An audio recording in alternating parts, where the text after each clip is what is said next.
Sheena Easton.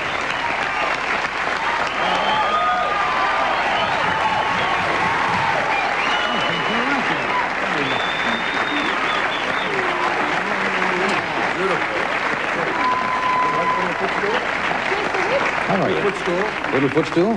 That's very lovely. How are you? I'm fine. How are you? Yeah. Do they do that in Scotland when you meet people? We've met before, but do they kiss like one of those kind of social things when they come over? Or are they more standoffish?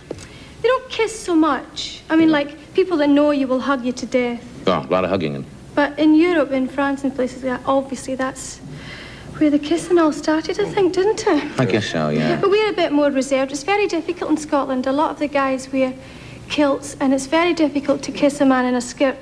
I suppose that would put you off a little bit. That would a bit, yeah. What would I like most about? I was going to ask you, what would I like best about Scotland? I've never been to Scotland. I always think of the moors when I think of Scotland. Heathcliff running on the moors. I don't know why. Yeah, there's a lot of that. There's a lot of, like... A lot of that going on, huh? There's a lot of running around in the moors. I mean, why do you think there was so many of us? Why do you think we all had to fight, kill each other off in the old days?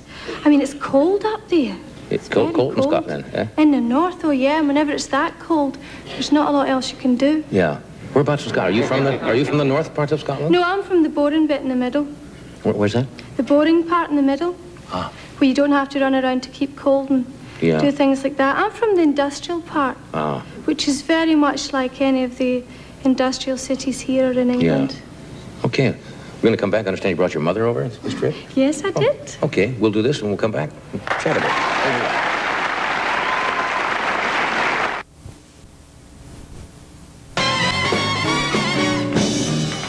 Thank you, Doc.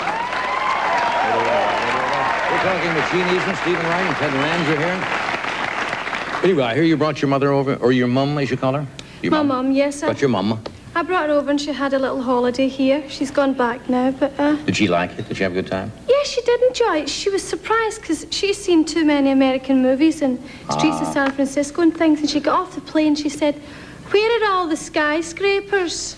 There was no tall buildings, right? And she thought that everywhere looked like New York or San Francisco. I suppose other countries get most of their information from motion pictures. But then she was surprised that not everywhere looked like a Hollywood set. So I thought, well, to cheer her up and make her realize that there is still some of Hollywood in Los Angeles, I took her to the Universal tour. So she quite enjoyed that. You know, she went through, I think she believed everything. The bit where the shark comes up and everything. She believed that. She almost died, right? She almost died to that. Your mother went for the shark, huh? Oh, she did. She was grabbing a hold of me, making me black and blue. Yeah. But she loved the dogs. There's a performing dog show there. Yeah. And I love that as well. I mean, I'm a real big kid. I'm sitting there going, "Yes, Bandit! That's a good dog," and everyone's looking at me, you know. You get carried away. All the way from Scotland, and your mother liked the performing dog, eh? Yeah. Well, you know, a lot of people still think that there are Indian wars in this country. They see cowboy, they see westerns. They still think that there are that's right. cowboys and Indians running around here. Very small group. There's a holdout in the Midwest, but they're mopping them up next week. No, You said once that your mother wasn't sure what you did for a living. Does she know now what you do? Well, she's got a vague idea. She knows now what I do for a living, except she gets confused. Like, she was at the house, and I'd gone out, got into the car, gone to work, come home, done this for a couple of days. And then one day I was working from the house.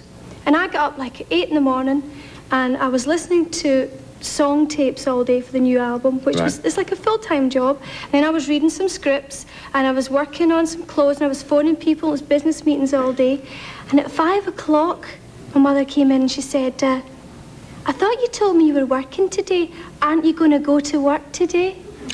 She doesn't understand that you work at home sometimes, so she's a bit confused. So sometimes I tell her, "You know, were you at work today?" "Yes, I left at 9, I come home at 5. Yeah. That keeps her happy. She understands. Yeah, she thinks I'll have a safe, secure living from now on. Yeah. If I do that. Now, you spend a lot of time, well, quite a bit of time here now. Mm-hmm. What is it, is there anything over here that you don't like? Or that you found, maybe not don't like, or found completely different or were unhappy Well, there's with? one thing which I find disgusting. And that is how, not all of the Americans, but how a lot of you eat your breakfast. I was amazed. Now, for a start, a lot of you eat out. And all the commercials, well, I won't sing them. It's another thing I do, sing commercials a lot. But a lot of the commercials tell you to go out and eat breakfast, right? So I went to somewhere thinking, I've got to try it once. Get up early and go eat breakfast outside. And I was sitting, and there was a guy. Now, you'll know this. You've seen it a lot, but it's real strange where I come from. On his plate, he had 2 pancakes with butter, sausage, and a fried egg with the yolk running over it, and then maple syrup over the top of that. I almost threw up. Not a point there. I don't understand how you do it at all. No, that's a little weird, yeah. Most of us don't go out for breakfast, you know. That's just in the commercials. Well, I don't know. I just know that I could never get used to that. No, that's a strange way to start a day. Anyway, your special's on tomorrow night. Yes? And you do a lot of singing, of course. And you have, who's on the show with you?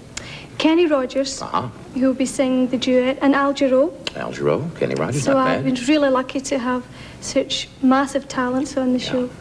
We have a little film clip, I guess just showing a little... Don't we, Fred? Yes. What?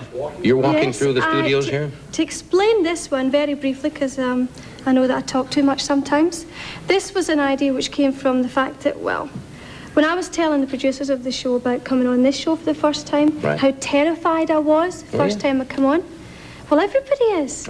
And I was really scared, and I was just saying that if you had heard me in my dressing room before I came on the show, you wouldn't have let me on. You'd have thought I was crazy. Because I was sitting in my dressing room saying, hello, Sheena, how are you? I'm fine. How are you? I'm okay. And then I ran out of questions. So that's when I realized... That was it, huh?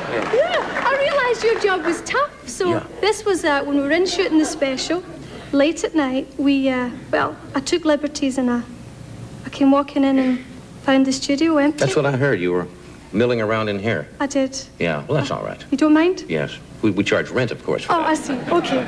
Okay, that'll kind of set it up. Watch the monitor. Here's a little preview of what you'll see tomorrow night. Boy, it's pretty quiet here late at night. Oh, look who's here. Johnny Carson. This must be his studio. You must be finished for tonight, huh? I don't suppose anyone would mind if I went inside and had a look. If anyone comes in, I can always say I just got lost. Yes, good audience.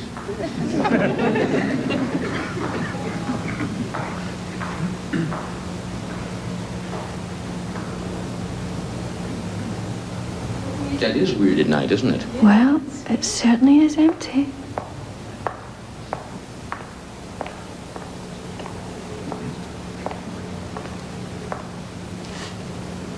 Look closely, you can see some of the musicians lying under there. Some of them sleep over.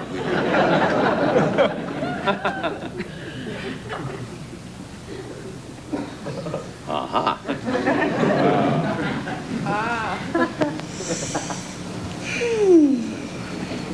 Ed, why don't you move over and make room for our first guest?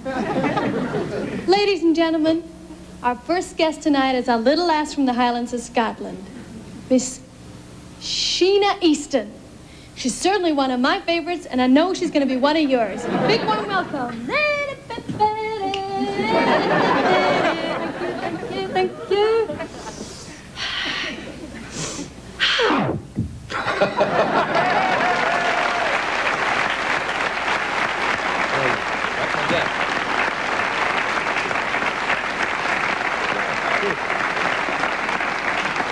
We won't tell them the rest of it. No, We I won't tell think them the rest actually of it. I've been getting some threatening letters from Joan Rivers since then. Ah, really? But I won't tell you what they say. No. Good. I wish you good luck with it tomorrow night. Thank you. Okay, Thank you. we're going to take a break. We'll be right back. Stephen Wright's here and Ted Lamb. Stephen Wright has been with us before.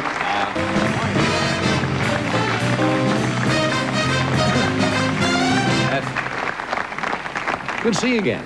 Nice to see you. Things going too. well? Yeah, going real good. Yeah, I'm sure you all know Ted has become very popular over the past 6 years as a member of the cast of Love Boat. He set out, I understand, with a goal of becoming America's great black Shakespearean actor, but like a lot of erstwhile Shakespearean actors, Found out he'd make more money as a bartender. Would you welcome Ted Lange? Ted?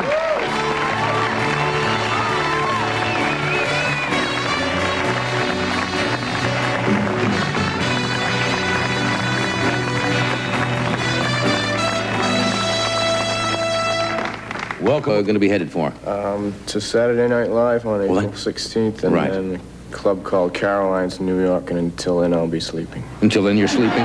Good. And you'll look for him where he's sleeping. Thanks for being here. Good luck on your special tomorrow, Sheena. Thank you. Right here on NBC.